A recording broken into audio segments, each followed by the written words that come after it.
Sorry if I seem tired tonight, you guys. I gave blood in April, and I'm exhausted from bringing it up every time I see new people. It's a lot of work to tell you what a hero I am, but I am. Saved a kid's life, probably. I'll tell you what happened, actually. A comedian who's much more successful than me tweeted about how he had given blood, and it was very important because donations were down because of the pandemic, and so it was really important that we all go out. Did not mean to say pandic. That's new. Who cares? Now it's on the record forever. Good catch. People shorten words. I take out the middle. I make it weird.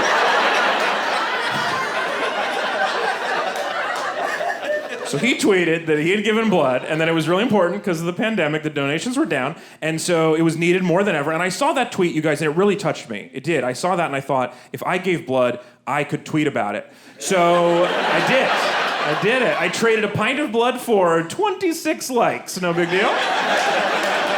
I'm terrible at Twitter. It was pretty good. I'd do it again. My favorite part about giving blood is the insane questionnaire they give you before you do it, where they assume I'm having a much more interesting month than I have been. And you do it again every time. Every 8 weeks, they're like, you might have been up to some cool stuff. Every time they come in, they're like, have you been to France recently? Have you been to South America? Have you tried any new sex partners? Tried any new sexual orientations? Are you doing any new drugs? Have you traded sex for drugs in Paris recently? Is everybody in here by stoner James Bond? Why? It's a pandemic, and I've been married for 10 years. I've traded sex for dishes. Do I need to put that somewhere?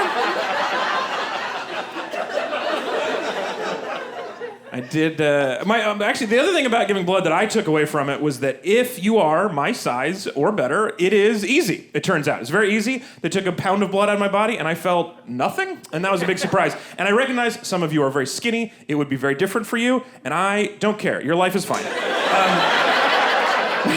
I have enough. I have plenty of blood. You can just take a pound of blood, give it to a kid. I don't notice. It was a children's hospital, not a random kid. Anyway, so. But I was worried. I had no idea. I asked the guy, this is how dumb I am. I asked the guy if I would be able to drive home.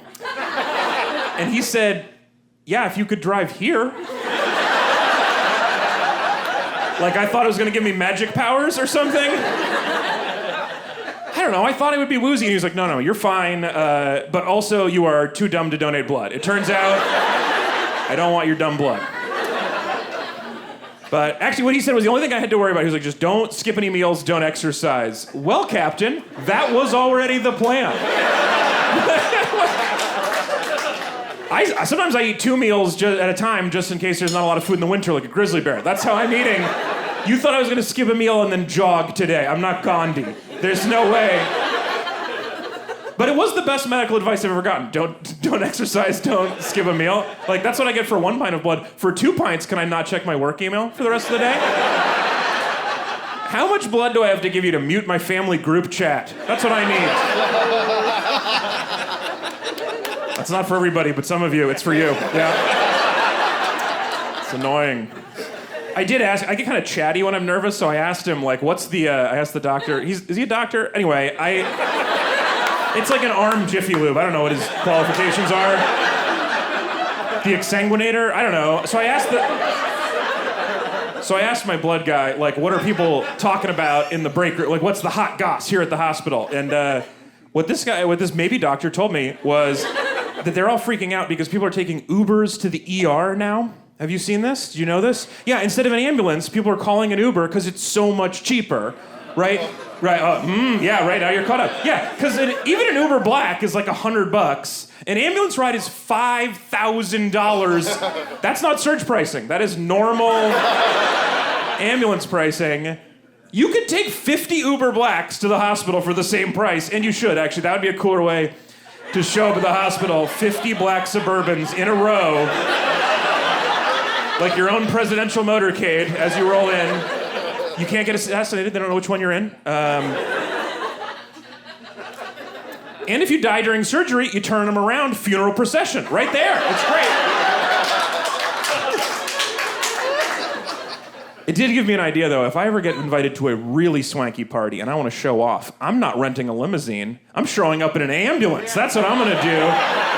right? Roll up to the Oscars, jump out of the back of an ambulance onto the red carpet. That would be the baller move. Be like, oh, what, your limo has leather seats and a mini bar? Cute. My Ambo, it's got a bed and a pharmacy, so...